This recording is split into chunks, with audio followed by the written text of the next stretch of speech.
Es un verdadero placer saludarte en el nombre del Señor y estar juntos nuevamente para nuestro programa La Biblia te responde. Este programa está diseñado para que tú seas quien lo dirijas desde donde tú estás. Tú puedes llamar, hacer tus preguntas, participar y con la ayuda de Dios y a través de su palabra trataremos de responder a tus inquietudes bíblicas, espirituales, teológicas, siempre que sea algo que la palabra de Dios responde. Por eso el programa se llama La Biblia te responde.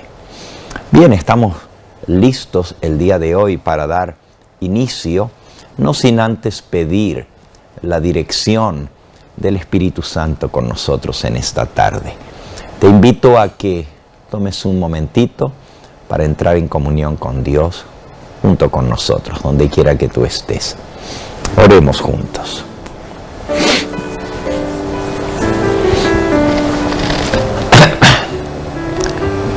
Nuestro Padre y nuestro Dios, venimos con corazones agradecidos ante tu presencia, porque sabemos que tú eres un Dios bueno y misericordioso. Te damos gracias porque nos unes en torno a tu palabra y te pedimos que tu Espíritu Santo nos guíe al considerar las distintas preguntas, que podamos darle respuesta con una siesta escrito de tu santo libro. Bendice a cada uno de nuestros amigos televidentes, donde quiera que estén, que allí donde están tu bendición les alcance. Y también bendícenos en este programa, para que podamos sacar conclusiones que honren tu nombre y para que aceptemos y nos sujetemos a lo que tu palabra nos enseña. Te lo pedimos en el nombre precioso de Cristo Jesús, nuestro Salvador. Amén.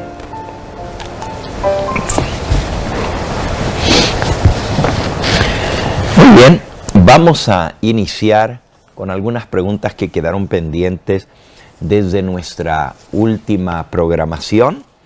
Y aquí tenemos una pregunta que nos envía Gabriel Sosa desde la ciudad de Santiago, en la República Dominicana. Nos da gusto poder contestar a esta pregunta. La pregunta tiene 3 partes. La primera dice: ¿en qué año estamos después de la muerte de Cristo? Según la cronología bíblica, Cristo murió un 14 de Nisan, es decir, el día 14 del primer mes del calendario hebreo. Y ese mes corresponde a nuestro mes de fines de marzo, principios de abril. Y nuestro Señor Jesucristo murió 3 años y medio después de su bautismo.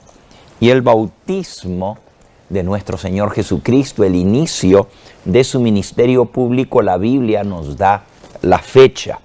En el libro de Lucas, en el capítulo 3, Lucas, capítulo 3, refiriéndose a cuando Jesús vino para ser bautizado, dice en el versículo 1, en el año 15º del imperio de Tiberio César. Tiberio César es un emperador romano que vino después de Augusto César. El año 15º, es decir, año 15 del imperio de Tiberio César, corresponde al año 27 de la era cristiana.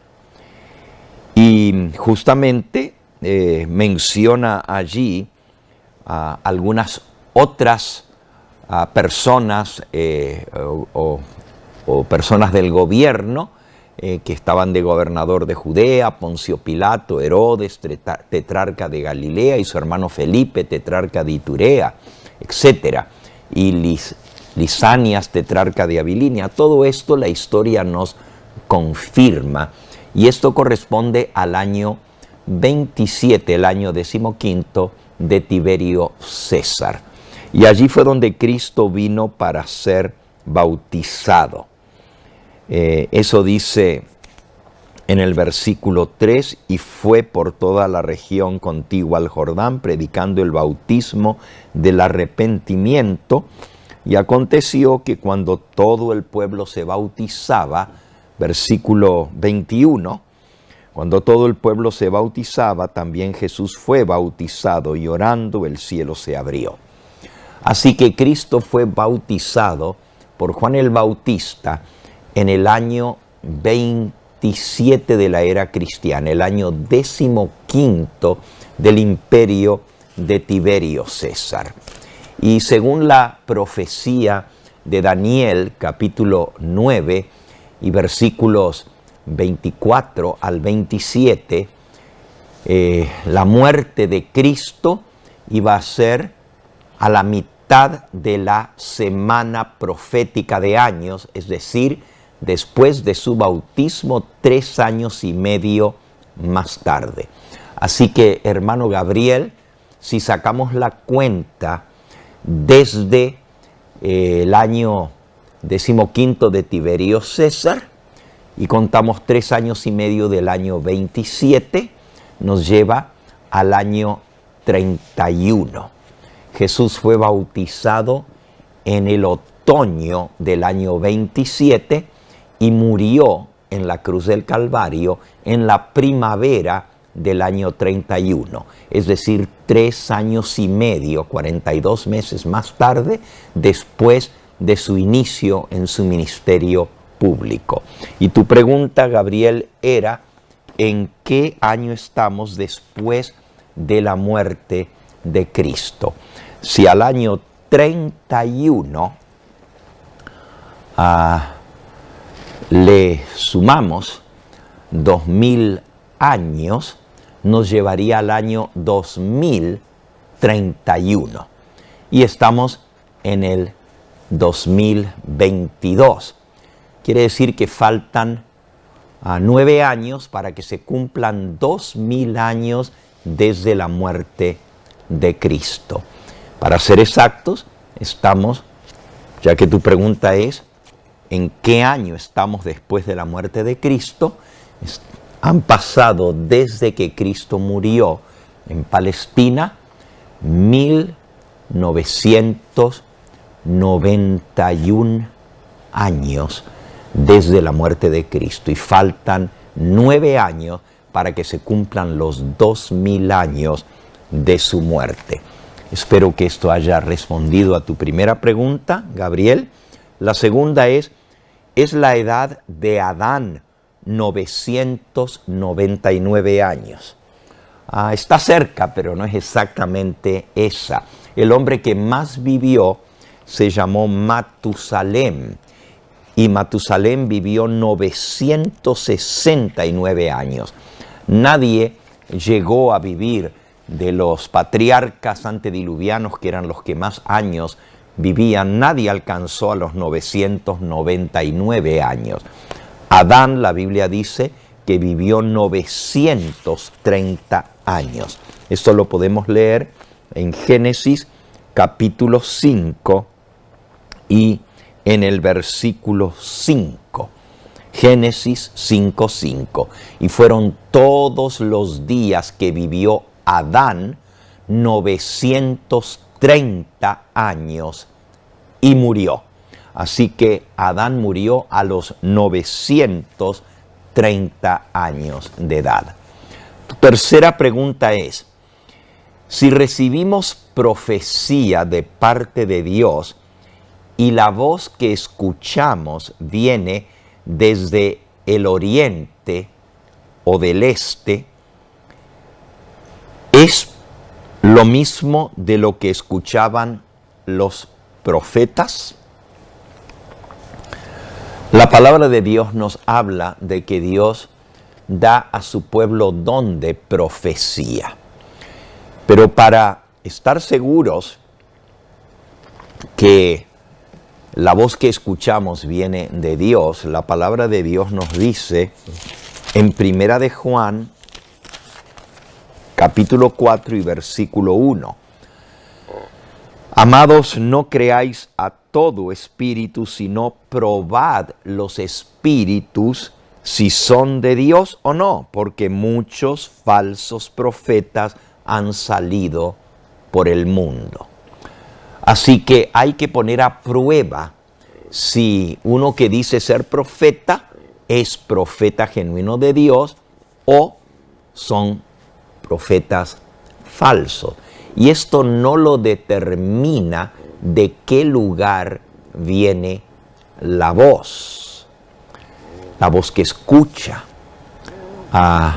El enemigo de las almas, Satanás, puede falsificar el don profético. No es que puede, sino que lo ha hecho a lo largo de toda la historia. El apóstol Pedro nos dice en 2 de Pedro capítulo 2, hubo también falsos profetas entre el pueblo, como habrá entre vosotros falsos maestros, que introducirán encubiertamente herejías destructoras y aún negarán al Señor que los rescató, atrayendo sobre sí mismos destrucción repentina. Versículo 2, y muchos seguirán sus disoluciones, por causa de los cuales el camino de la verdad será blasfemado. Así que nuevamente nos amonesta sobre falsos profetas y mucha gente creería en ellos y seguiría sus disoluciones. La manera de determinar si realmente es Dios quien habla o no, no es el lugar de donde viene la voz. En la Biblia encontramos muchos ejemplos de profetas que escucharon la voz de Dios, pero no siempre dice que venía del este. En la mayoría de los casos no se menciona el lugar de donde escucharon la voz de Dios. Sin embargo, la palabra de Dios nos dice cómo comprobar si el profeta habla de parte de Dios o no.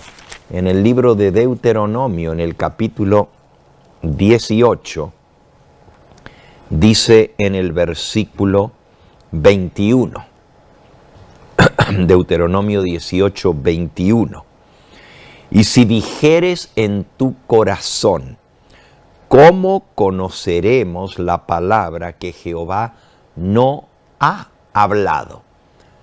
Es decir, si viene un profeta y dice Jehová habló, pero ¿cómo sabemos si realmente Dios le habló o no? En el versículo anterior dice, el profeta que tuviere la presunción de hablar palabra en mi nombre, a quien yo no le haya mandado hablar, o que hablare en nombre de dioses ajenos, el tal profeta morirá. Y ahora el 21 otra vez, y si dijeres en tu corazón, ¿cómo conoceremos la palabra que Jehová no ha hablado? Versículo 22, si el profeta hablare en nombre de Jehová, y no se cumpliere lo que dijo, ni aconteciere, es palabra que Jehová no ha hablado, con presunción la habló el tal profeta. No tengas temor de él. Así que aún una persona puede hablar en nombre de Dios. Si el profeta hablare en nombre de Jehová, aún puede decir que Dios le mandó a decir.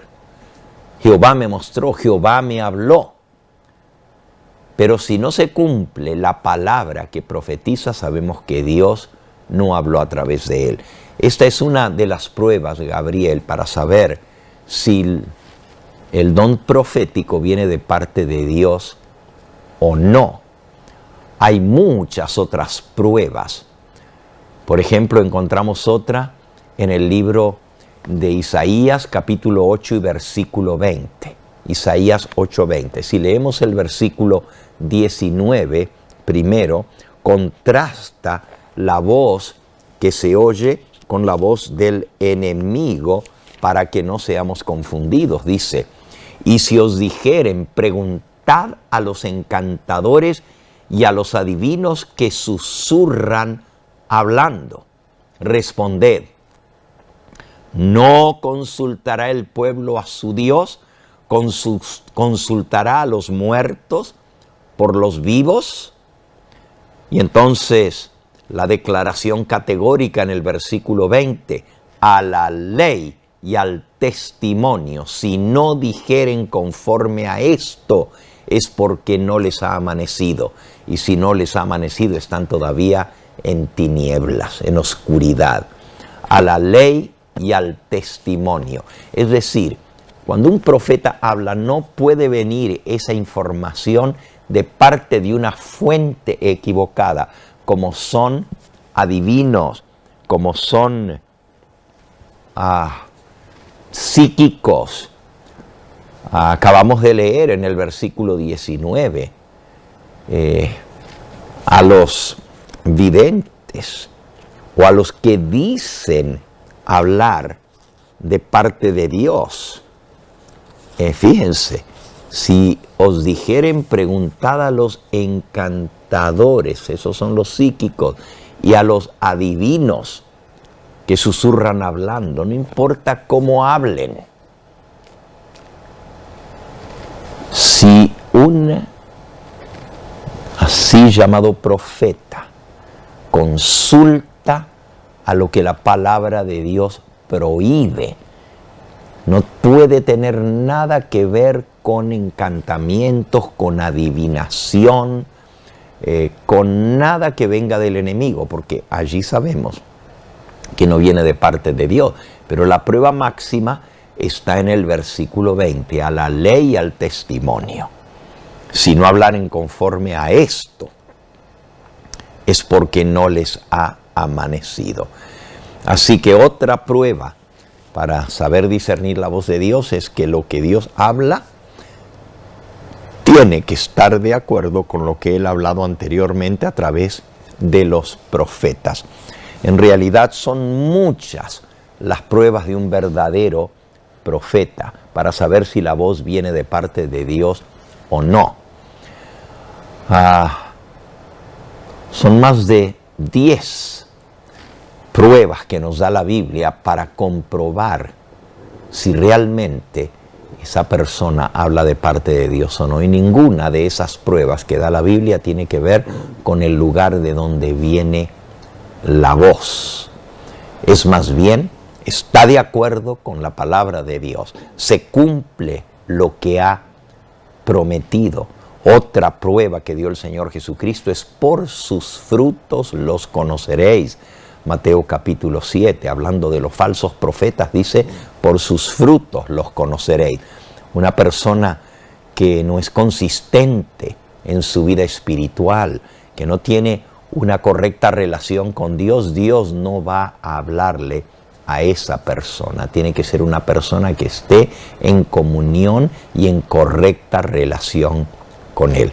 Espero, Gabriel, que esto haya respondido a tus preguntas. Queremos animarles a que nos llamen, aquellos que tengan preguntas que quisieran compartir en esta hora. Con mucho gusto responderemos a sus llamadas. Vamos a seguir con algunas de las preguntas que tenemos pendiente de nuestra última programación. Aquí nos escribe Marcelo. Y Marcelo dice: los 42 meses de Apocalipsis 13:5, ¿cuándo suceden? ¿En el pasado o en el futuro?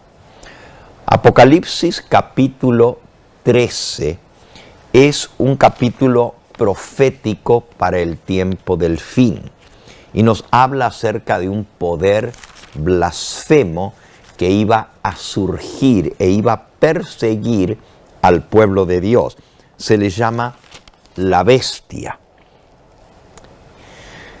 Y esta bestia recibe una herida mortal, pero su herida mortal sería sanada y toda la tierra se maravillaría en pos de la bestia. Esta profecía tiene que ver con el surgimiento del anticristo, el surgimiento de la bestia. Y en este pasaje nos da características de ese poder. Nos da en total 13 características para identificar quién es el poder de la bestia. Pero una de esas características es que recibe autoridad para actuar 42 meses. Esta profecía concuerda con la profecía de Daniel capítulo 7, que habla también de una bestia espantosa y terrible que tiene 10 cuernos, igual que esta bestia de Apocalipsis 13, que también tenía 10 cuernos. Solo que en Daniel capítulo 7 dice que le surge un cuerno pequeño, pero ese cuerno pequeño se hace más grande y realiza una obra que es la misma descrita en Apocalipsis capítulo 13. En Daniel capítulo 7 dice en el versículo 24, los 10 cuernos significan que de aquel reino se levantarán 10 reyes y tras ellos se levantará otro, el cual será diferente de los primeros y a 3 reyes derribará. Y hablará palabras contra el Altísimo y a los santos del Altísimo quebrantará. Y pensará en cambiar los tiempos y la ley y serán entregados en su mano hasta tiempo y tiempos y medio tiempo. Ahora, Marcelo, tiempo es un año, tiempos son 2 años y medio tiempo es medio año. Quiere decir 3 años y medio que en profecía se transforman un día por un año. En 3 años y medio hay 42 meses. Y si multiplicamos eso por 30, nos da 1260 días. Proféticamente hablando, son 1260 años. Ese es el periodo que se le dio a este poder, la bestia o el cuerno pequeño, para perseguir a los santos del Altísimo. La profecía de Daniel 7:25 se cumplió exactamente como estaba señalada en la historia. Desde el momento en que este poder surge en medio de los 3 cuernos y arranca 3 para surgir de esas 3 naciones, eso sucedió en el año 538. Y el papado, para surgir, tuvo que sacar del camino a 3 reinos que se habían levantado del Imperio Romano, que estaban en contra de el papado, no se sujetaban al obispo de Roma y tuvieron que ser eliminados para que el papado pudiera surgir. Esos 3 poderes fueron los érulos, los vándalos y los ostrogodos. Y en el año 538 fue vencido el último de estos 3 poderes y así el obispo de Roma ascendió al trono del Imperio Romano Occidental para llegar a ser cabeza de todo el mundo cristiano. Y esta posición que le dio también la autoridad para perseguir a los disidentes, según la profecía, había de subsistir o había de dominar por 1260 años. La profecía de Daniel capítulo 7 y versículo 25 está en el pasado, del año 538 hasta el año 1798, cuando este poder recibió la herida mortal. Volviendo ahora a Apocalipsis capítulo 13, dice el versículo 3, vi una de sus cabezas como herida de muerte, pero su herida mortal fue sanada. Esa herida de muerte que recibió este poder llamado la bestia, el papado, fue dada en el año 1798, cuando se le quitó el poder temporal, se le quitó el dominio que el papado tuvo por 1260 años en toda Europa. Se le quitó el poder político, pero aquí decía la herida mortal fue sanada.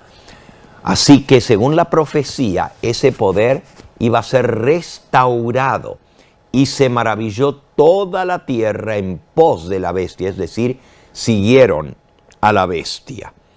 Después de que se sana la herida mortal se sana cuando recibe el poder político nuevamente.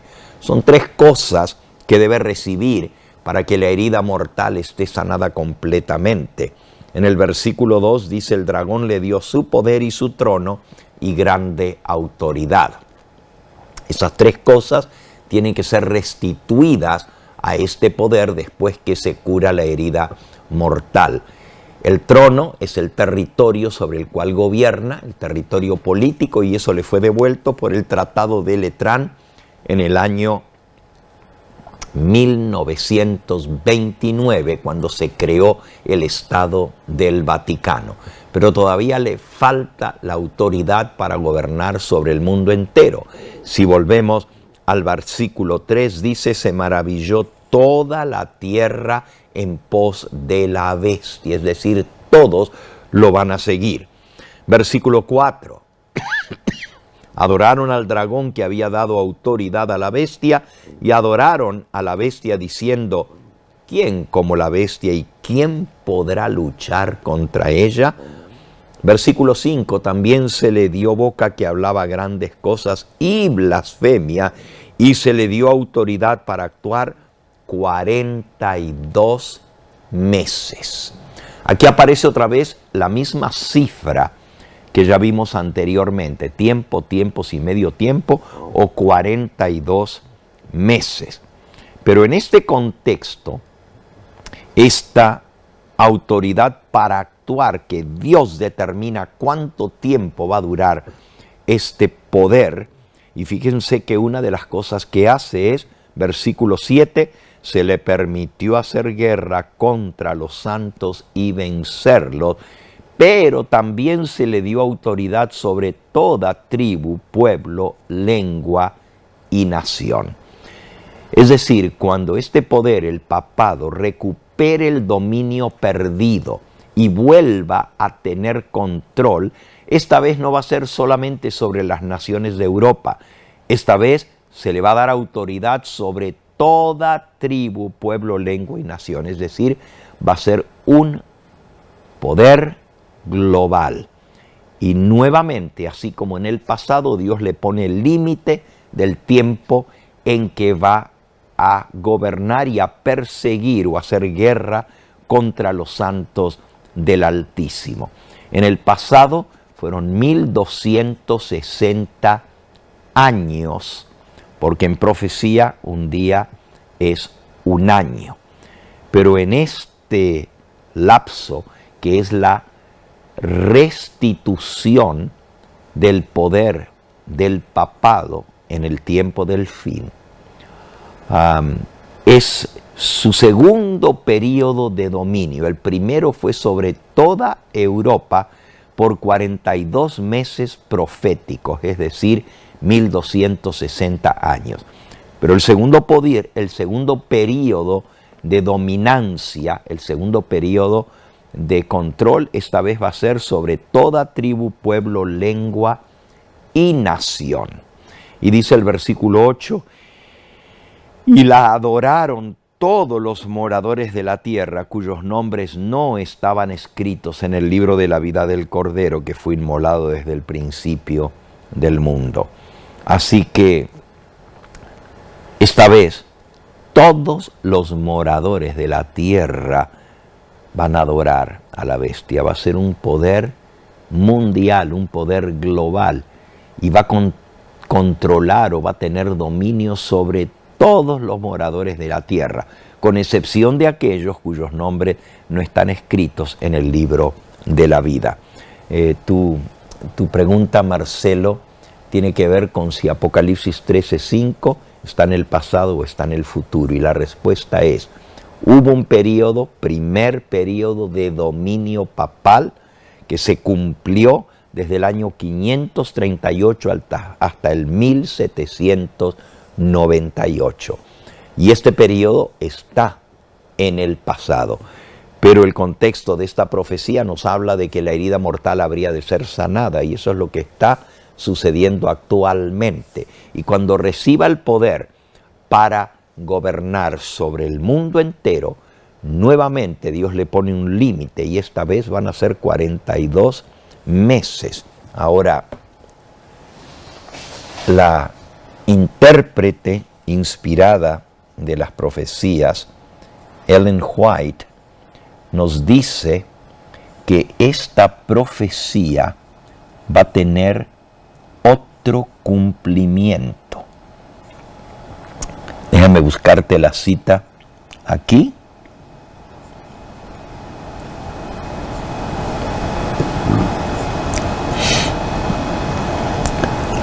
Hay varias citas del espíritu de profecía donde se menciona que el capítulo 13 del libro de Apocalipsis va a tener un nuevo cumplimiento en el futuro. Ok. Voy a buscarla por aquí.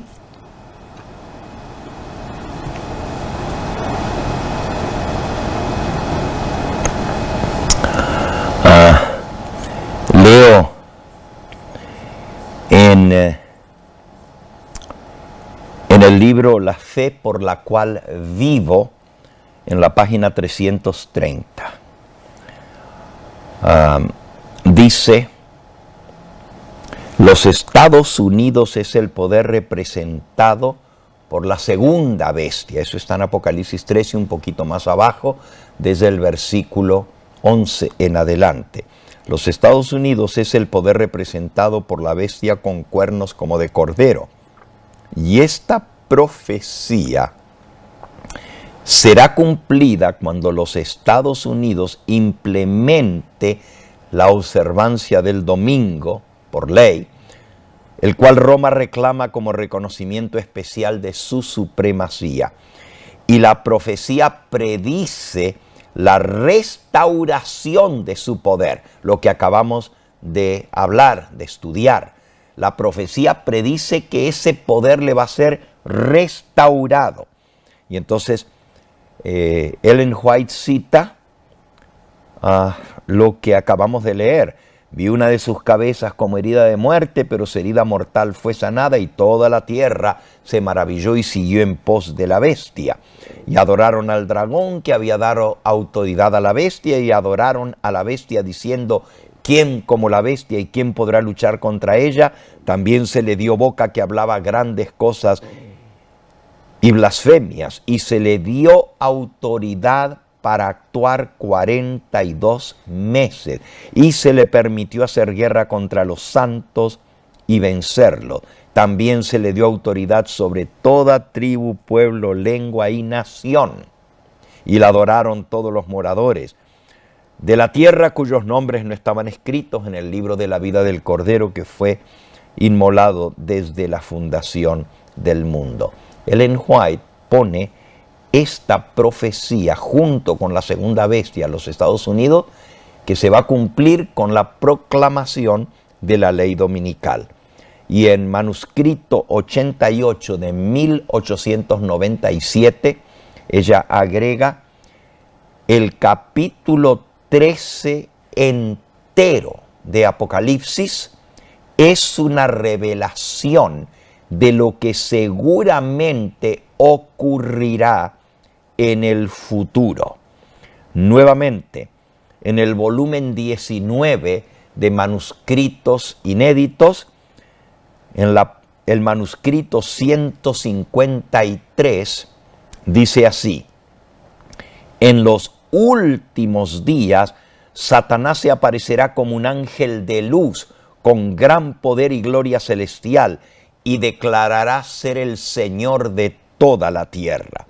Declarará que el sábado ha sido cambiado del séptimo día al primer día de la semana, y como Señor del primer día de la semana, presentará su día de reposo espurio, falso, como prueba de la lealtad hacia Él. Y ahora escucha lo que dice: entonces sucederá el cumplimiento final de la profecía del revelador. Y adoraron al dragón, que había dado autoridad a la bestia, y adoraron a la bestia, diciendo: ¿quién como la bestia y quién podrá luchar contra ella? También se le dio boca que hablaba grandes cosas y blasfemia, y se le dio autoridad para actuar 42 meses. Así que el cumplimiento final de esta profecía está reservado para el futuro. Bien, Marcelo, espero que esto haya respondido a tu pregunta. Vamos a dar oportunidad ahora a algunas personas que están esperando para participar en línea, y tenemos a nuestro hermano Rafael, que ya ha participado anteriormente varias veces, y él nos llama desde Costa Rica. Bienvenido nuevamente, hermano Rafael, un gusto de saludarle. Igualmente, pastor, un gusto saludarle. Para mí siempre es un privilegio y un honor, pues, escuchar la palabra de Dios de parte de un siervo tan inspirado por Dios como es usted, ¿verdad? Que Dios lo siga bendiciendo y lo siga guiando. Gracias. Pastor, tengo un par de preguntas. De hecho, son relacionadas con eso que usted acaba de decir. Tal vez no directamente. Una es, los pioneros creían que el tiempo del fin empezaba en 1798 y terminaba en 1844, cuando ellos esperaban la venida del Señor. También ellos creían que el cumplimiento de Daniel 11, 40, 45, donde dice el rey del norte iba a poner los tabernáculos entre los mares y se iba a levantar y destruir a muchos. Ellos creían que era Napoleón Bonaparte, que el rey del norte era Napoleón Bonaparte. De hecho, en los escritos de la Casa White, de White House, relacionado con esto, Guillermo Miller era es uno de los que explicaba eso en el aula 7. Hoy sabemos que el cumplimiento de Daniel 11, 40, 45 y Daniel 12 es en el futuro. Aunque la Iglesia Adventista no lo crea así, no lo enseña así, ellos creen que se cumplió en el pasado. Mi pregunta es esta: ¿de dónde se sigue manteniendo que el tiempo del fin empieza en 1798 si la misma Elena White en ninguno de sus escritos dice eso? De hecho, ella, todos los escritos que dice el tiempo del fin, casi que ella lo presenta como que después de 1844, y más bien lo señala al futuro también. Esa es mi primera pregunta. La segunda pregunta es en relación con Daniel 12:13, que dice: y tú irás hasta el fin, y descansarás y te levantarás para recibir tu heredad al fin de los días. Así lo dice la Reina Valera 1970. Sin embargo, la King James dice, bueno, se lo voy a decir como lo dice. Dice, and go to till the end be, for thou shalt rest and stand in thy lot at the end of the days. ¿Qué significa? Tú irás hasta el fin, descansarás y te levantarás en tu lugar al fin de los días.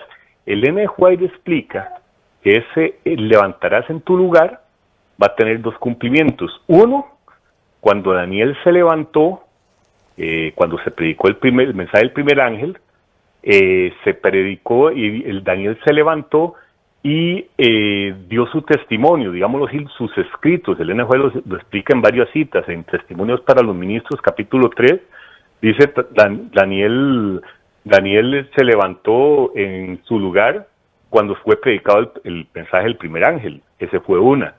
Y el otro, que también lo menciona, es el conflicto de los siglos, el capítulo 29, el juicio investigador, donde dice que cuán importante es que cada uno piense a menudo en la escena cuando el juez se siente y los libros sean abiertos, ¿verdad? Eso ya pasó en 1844, pero va a volver a pasar. ¿Por qué? Por el juicio de los vivos. Cuando junto con Daniel, cada cual esté en pie al fin de los días, dice. Y yo busqué inclusive en todos los escritos, porque ahora hay mucha facilidad para buscarlo en el sitio web de la Casa White, y no hay ningún lugar donde diga que Daniel se va a levantar, resucitar y va a recibir su heredad. O sea, nosotros sabemos que va a pasar así, pero no precisamente es eso lo que significa. Entonces yo lo que quería saber de dónde resumen, de dónde es que se aplica, por qué es que se aplica el tiempo del fin después de 1798 si Elena White más bien lo aplica al futuro. Y segundo, Daniel 12:13, ¿dónde es que dice que Daniel va a resucitar en la resurrección especial si más bien lo que dice es que sus escritos son los que están en pie? Básicamente esa es mi pregunta. Muchas gracias, pastor. Dios le bendiga. Gracias, hermano Rafael. Efectivamente, para los pioneros adventistas que esperaban el fin de todo en 1844, el tiempo del fin era cuando recibe la herida mortal el papado en 1798. Sin embargo, Daniel, capítulo 11, nos menciona esa misma frase, más específica aún, en Daniel, capítulo 11, nos dice en el versículo 40, Daniel 11:40. En Reina Valera del 60 dice, pero al cabo del tiempo, el rey del sur contenderá con él y el rey del norte se levantará contra él. Nosotros entendemos que el rey del norte es el papado y que se levantará contra el rey del sur, el comunismo. Ahora, la expresión ahí, al cabo del tiempo, en hebreo literalmente dice en el tiempo del fin. Y si vamos a King James, que usted hizo mención, quizás nos pueden poner en pantalla el versículo en inglés de Daniel 11:40 en la King James. No sé si lo tienen disponible allí. Ahí está. Dice, and at the time of the end. Literalmente, y en el tiempo del fin. Entonces el rey del sur lo empujará. Push at him. And the king of the north, y el rey del norte, shall come against him like a whirlwind. Y el rey del norte se levantará contra él como una tempestad. Esto que estamos leyendo aquí en Daniel 11:40 es el comienzo de lo que la Biblia le llama el tiempo del fin. Es decir, hay un tiempo del fin cuando la herida mortal es recibida por el papado, pero también hay un fin del tiempo o el cabo del tiempo. El cabo es lo último. Por eso lo entendemos también, pero al cabo del tiempo. ¿De cuál tiempo? De ese tiempo del fin, el rey del norte se levantará contra el rey del sur. Es decir, el fin del tiempo del fin tiene su comienzo cuando el papado se levantó contra el comunismo y literalmente hizo caer el comunismo en Europa, allá comenzando en el año 1989, cuando el papado en esa época, el papa polaco Karol Wojtyła o Juan Pablo II, apoya el movimiento de solidaridad y hace caer el comunismo en Polonia. Y fue la primera nación que se separa del bloque soviético. Y eventualmente todas las demás naciones se sublevarían, se separarían y el comunismo caería en Europa a través de la perestroika y eventualmente en 1991 el fin de la Unión Soviética. Y fue justamente el papado el que intervino para darle el golpe mortal a el rey del sur, es decir, al comunismo o al ateísmo, porque resulta que quien le dio el golpe mortal al papado o la herida de muerte fue justamente Francia.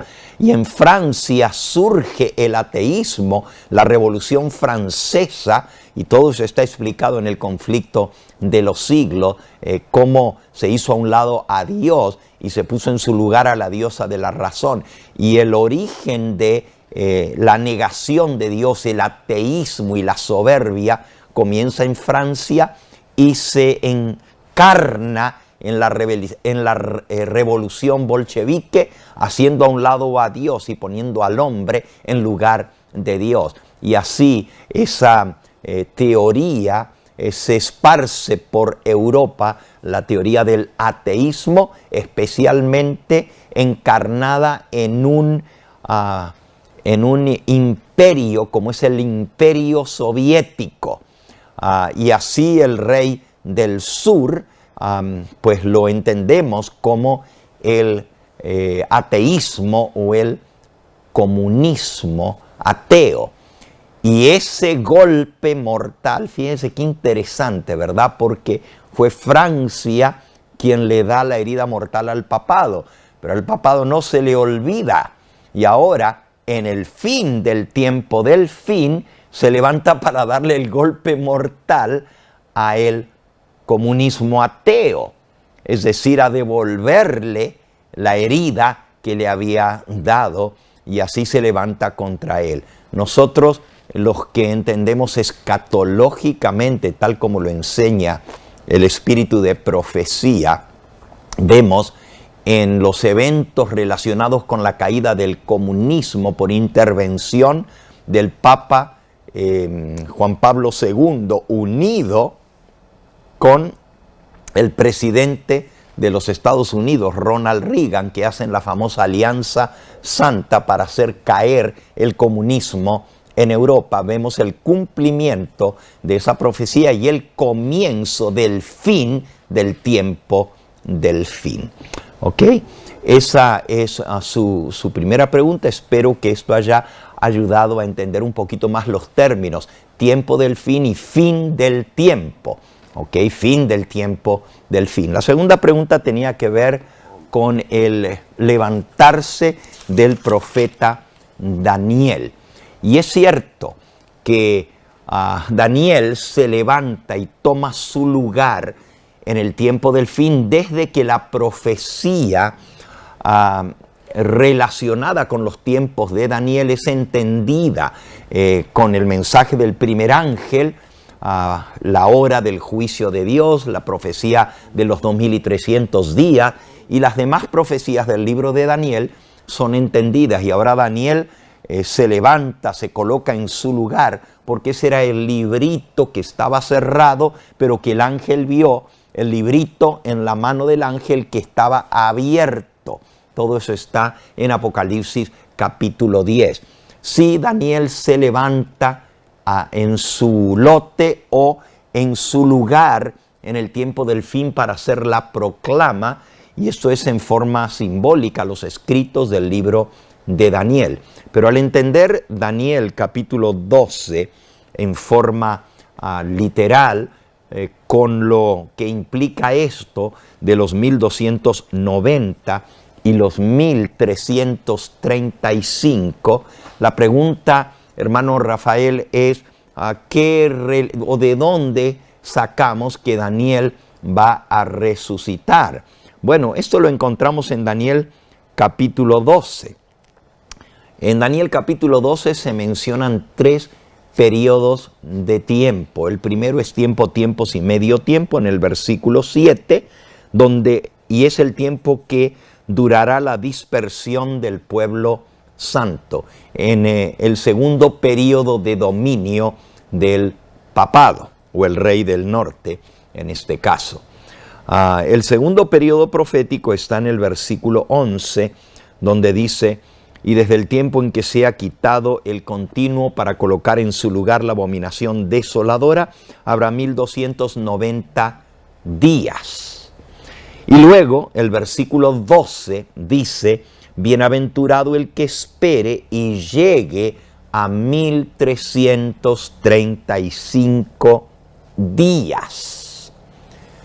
Entonces, el versículo 12 menciona: bienaventurado, feliz, dichoso el que espere y llegue a 1335 días. Y tú, dice el versículo 13, tú, Daniel, irás hasta el fin y reposarás. Y está hablando de la muerte. Y te levantarás, y si esto lo entendimos en forma literal como los 1335 días, dice: y te levantarás para recibir tu heredad al fin de los días. Y por mencionar la palabra días en el versículo 13, pues está directamente relacionada con el versículo anterior, 1335 días. Y si literalmente Daniel se va a levantar, será el final de ¿cuáles días? De los 1335 días, que es el último periodo de días mencionado justamente antes de la declaración de que Daniel reposaría, moriría y se levantaría al final de los días proféticos. El capítulo 12 dice el versículo 1 y 2: en aquel tiempo se levantará Micael, el gran príncipe, que está de parte de los hijos de tu pueblo, y será tiempo de angustia, cual nunca fue, desde que hubo gente hasta entonces. Pero en aquel tiempo de angustia del cual está hablando, será libertado tu pueblo, todos los que se hallan escritos en el libro. Y entonces el versículo 12 declara: el versículo 2, y muchos de los que duermen en el polvo de la tierra. Y a Daniel se le dijo: tú irás hasta el fin y reposarás y dormirás. Muchos de los que duermen en el polvo de la tierra serán despertados, unos para vida eterna y otros para vergüenza y confusión perpetua. Aquí está profetizada la resurrección durante el tiempo de angustia. Y como todo este capítulo nos habla del tiempo de angustia y el periodo más largo mencionado es 1335 días, y a Daniel se le dice que te levantarás al final de los días, podemos entender que la resurrección especial será al final de ese periodo más largo de 1335 días literales. De allí viene la idea de que Daniel se levantará al final de los 1335 días. Gracias, hermano Rafael, por sus interesantes preguntas.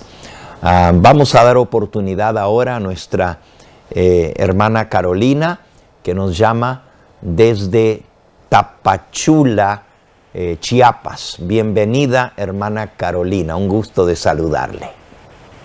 Adelante. Hola, pastor. Buenas, ¿cómo estás? Buenas noches. Buenas noches. Espero que se encuentre muy bien. Gracias.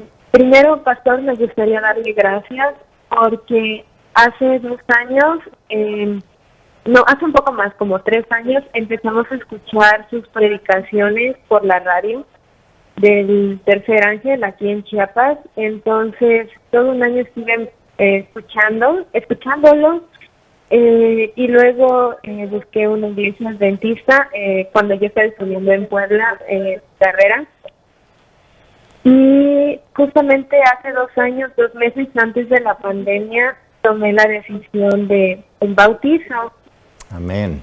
Justamente escuchando una predicación suya el día viernes, y en esa predicación usted decía que quien quería hacer un pacto, y tomé esa decisión en mi mente, pero cuando llegué a la iglesia el día sábado habían bautizos y ese día yo tomé la decisión de hacer ese pacto. Amén. Así que muchas gracias, pastor. Amén. Amén. Bueno, también tengo 3 preguntas. Ok. La primera pregunta es, ¿qué diferencia hay entre Enoc, hijo de Caín, que está en Génesis 4:17, y Enoc, hijo de Jared, Génesis 5:18? Otra pregunta que tengo... Si quieres, Carolina, te voy respondiendo una por una, terminando la respuesta esa, entonces tú sigues haciendo la próxima pregunta. ¿Ok? Así que vamos con la primera, y la primera era, ¿qué diferencia hay entre Enos, hijo de Caín, y Enoc, hijo de Jared? ¿Ok? Son 2 personas completamente distintas. No tienen relación más que un parentesco lejano y vivieron muchos cientos de años separados en el tiempo. Enos, hijo de Caín, está mencionado en el versículo 17 de Génesis 4. Ahí dice, dio a luz a Enoc y edificó una ciudad y llamó el nombre de la ciudad, el nombre de su hijo Enoc.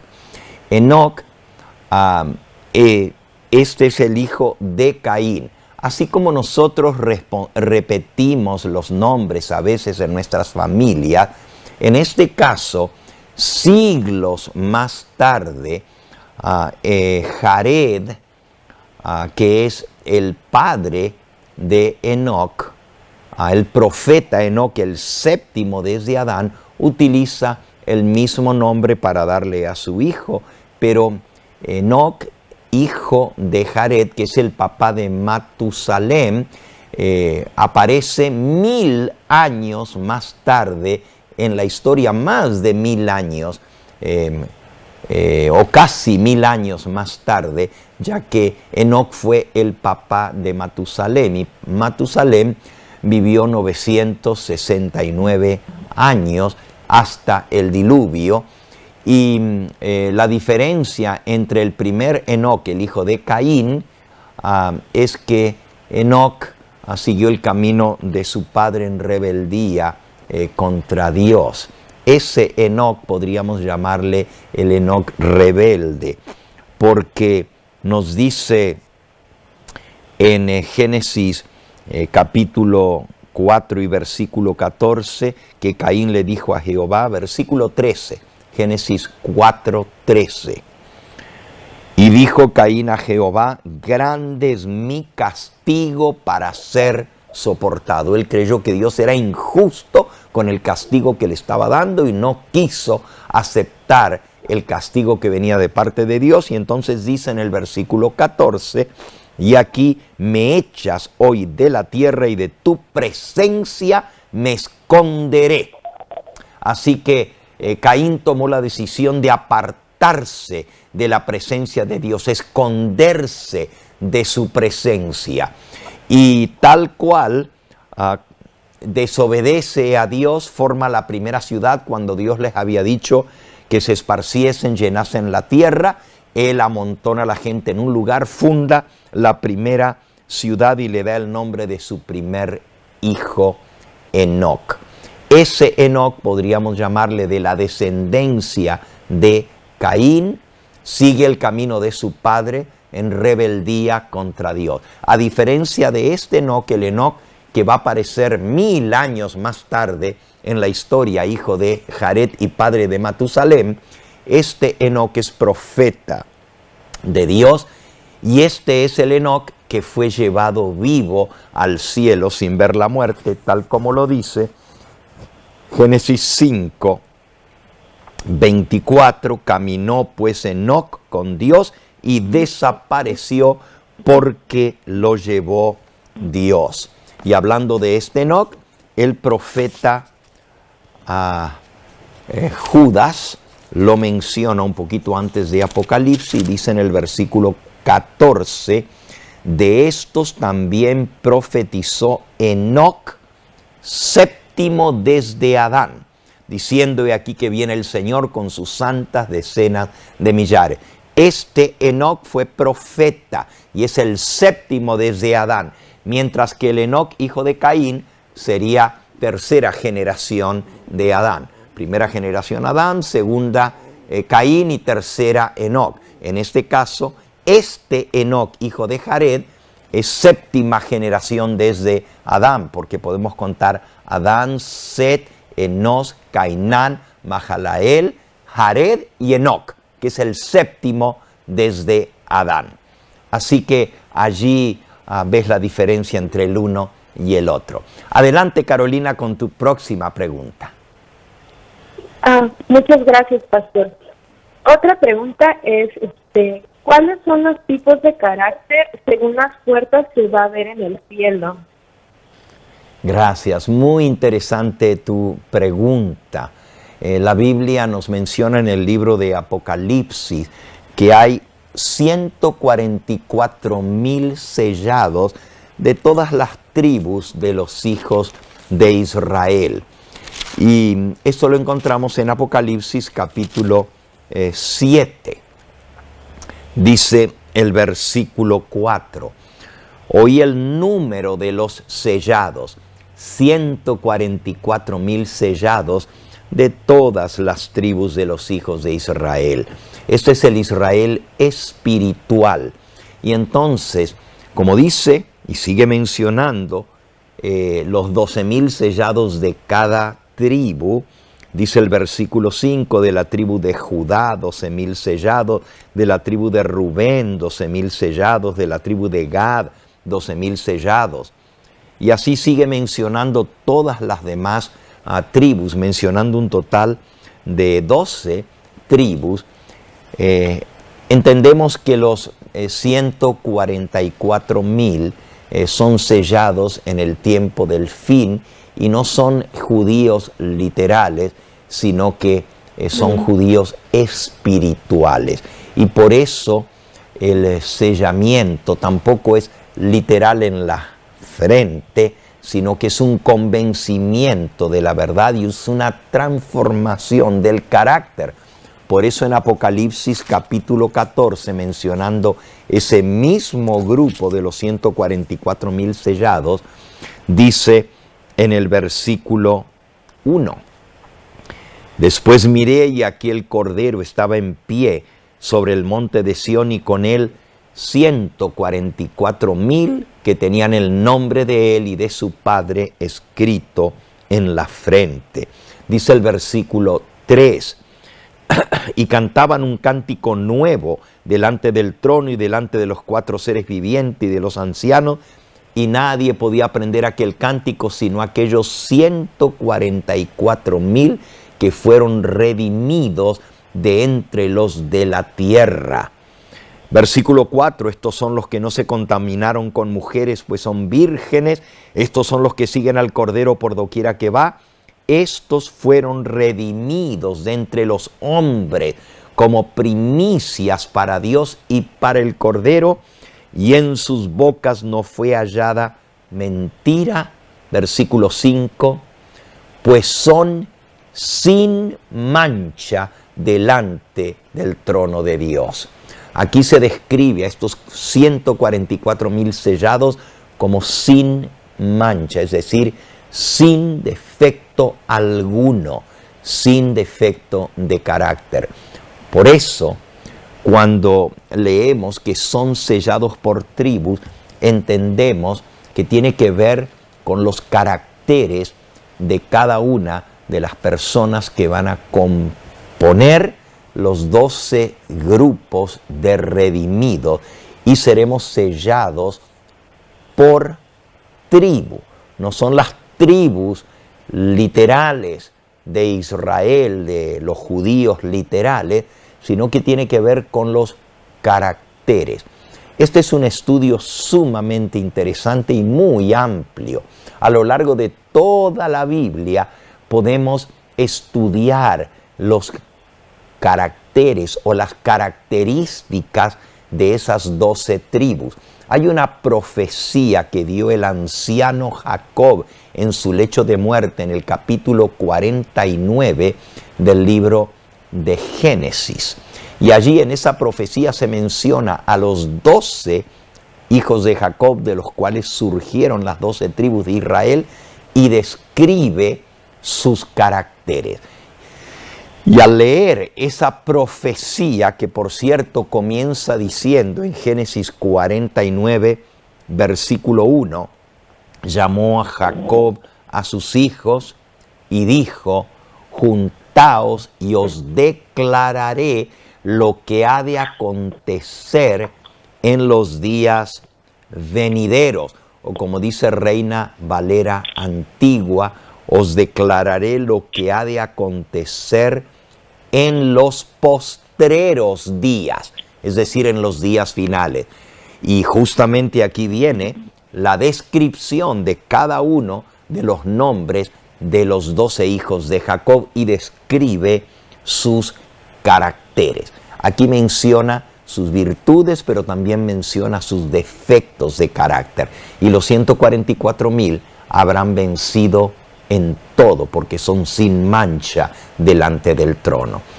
Por eso es tan importante estudiar el carácter de cada uno de los 12 hijos de Jacob. Si yo comienzo a darte el carácter de cada uno de ellos, pasaríamos aquí el resto de la noche, porque lo tenemos que buscar a lo largo de toda la Biblia. Tengo una serie que tú puedes buscar en YouTube, y esa serie se llama Los 12 hijos de Jacob. Y allí doy un sermón de cada uno de los 12 hijos. También tengo otra serie más amplia aún que esa, que lleva por título Sellados por la eternidad.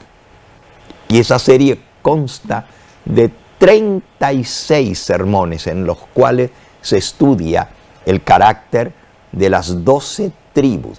Y allí tú puedes llegar a identificar cuál es la tribu a la cual tú perteneces espiritualmente, de acuerdo a tus características, de tu temperamento, de tu carácter. Y aprenderás las virtudes de esos caracteres, pero también, según la tribu a la cual te identificas, vas a aprender sus debilidades y cuáles son las cosas que necesitas vencer, así como yo, para poder estar entre los 144,000 que estarán sin mancha delante del trono de Dios. Solo para darte un ejemplo, el primogénito de los 12 hijos se llamó Rubén. Y podemos leerlo en Génesis 49, dice el versículo 13. Rubén, tú eres mi primogénito, mi fortaleza, el principio de mi vigor, principal en dignidad, principal en poder. Ese era su característica innata por ser el primogénito. Pero desgraciadamente arruinó esa dignidad y ese poder que había recibido por ser el primogénito. Y dice el versículo 4, impetuoso como las aguas, no serás el principal. Por cuanto subiste al lecho de tu padre, entonces te envileciste subiendo a mi estrado. El gran pecado de Rubén fue que era impetuoso como el agua. Su carácter muestra un carácter arrebatado, un carácter que se arroja, así como el agua cuando es impetuosa, no hay quien lo frene. Y ese carácter le llevó a cometer uno de los pecados más vergonzosos. En la Biblia se le llama el pecado contra la misma familia. Y el apóstol Pablo dice que es un pecado que ni siquiera entre los no cristianos, no se nombra ni siquiera entre los paganos, y es el pecado del incesto. Rubén, por ese carácter que actuaba sin pensar, que era impetuoso, lo llevaba a tomar decisiones y a hacer actos que aún después se arrepintió. Pero Rubén, a pesar de tener un carácter de esa manera, logró vencer esos defectos de carácter para tener su nombre escrito en una de las 12 puertas de la Nueva Jerusalén. Este es un ejemplo que te doy de ese carácter impetuoso como el agua. Y así como el agua se precipita y tiene una fuerza tremenda, pero siempre va hacia abajo, nunca hacia arriba. Y así como el agua se adapta al lugar a donde está. Si lo pones en algo redondo, toma la forma del lugar donde está contenida. Si la dejas libre, se va por el camino de menos resistencia. Si encuentra una piedra, le da la vuelta alrededor. Es decir, un carácter inestable como el agua y adaptadizo como el agua. No es un carácter bonito como está descrito aquí por Jacob, pero puede llegar a ser un carácter digno por la gracia de Dios. Y Rubén aprendió su lección y logró vencer esos defectos de carácter por la gracia de Dios. Bien, me gustaría hablar de cada uno de los 12, pero pues no terminaríamos el día de hoy. ¿Cuál es su tercera pregunta, Carolina? Ok, pastor, muchas gracias. Mi otra pregunta es, hoy estábamos platicando con mi mamá y lamentablemente vimos una noticia de una bebita que fue asesinada por su propia mamá. Entonces, pues esas noticias son un poco tristes y feas y me ponen como pensante, ¿no? Pero también me ponen contenta porque sé que cuando venga Dios, esos bebés también van a resultar que no hicieron nada malo, pero tengo mucha duda de cómo van a resucitar esos bebés, así como bebés o como personas más adultas. No entiendo. Tengo mucha curiosidad. Es una pregunta muy interesante, Carolina. La Biblia nos dice que aún en la tierra renovada habrá niños. Lo podemos leer en el libro de Isaías. Isaías, en el capítulo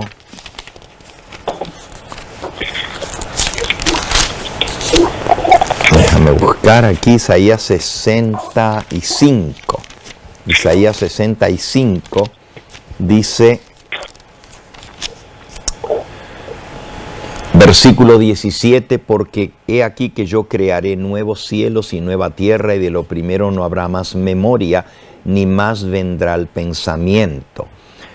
Mas os gozaréis y os alegraréis para siempre en las cosas que yo he creado, porque aquí que yo traigo a Jerusalén alegría y a su pueblo gozo. Me alegraré con Jerusalén, me gozaré con mi pueblo, y nunca más se oirán en ella voz de lloro ni voz de clamor. No habrá más allí niño que muera de pocos días, ni viejo que sus días no cumpla, porque el niño morirá de 100 años y el pecador de 100 años será maldito. Este versículo un poquito difícil de entender, simplemente lo que quiere decir es que no habrá muerte, porque el niño a los 100 años ya no es niño, por eso dice no morirá niño. No habrá allí más niño que muera de pocos días, es decir, no habrá más muerte. Y el pecador de 100 años será maldito, quiere decir que no va a haber pecado, porque el pecador es maldito en el momento que peca, no a los 100 años. Es una expresión idiomática del idioma hebreo que quiere decir que no habrá más muerte ni habrá tampoco más maldición, pero sí menciona que habrá niños. Y entonces sigue diciendo en el versículo 21, edificarán casas y morarán en ellas, plantarán viñas y comerán del fruto de ellas. No edificarán para que otro habite, ni plantarán para que otro coma, porque según los días de los árboles serán los días de mi pueblo. Es decir, van a vivir, y mis escogidos disfrutarán de la obra de sus manos. No trabajarán en vano, ni darán a luz para maldición. No habrá maldición, porque son linaje de los benditos de Jehová, y sus descendientes estarán con ellos. Es decir, los niños estarán con aquellos redimidos. Tu pregunta es, ¿cómo van a resucitar? Tal cual como descienden a la tumba, a la misma edad, se detiene la vida en ese momento, y al resucitar volverán a ser. Pero no quiere decir que se van a quedar niños para siempre. Irán creciendo hasta la estatura del varón perfecto, es decir, hasta la edad perfecta de Cristo.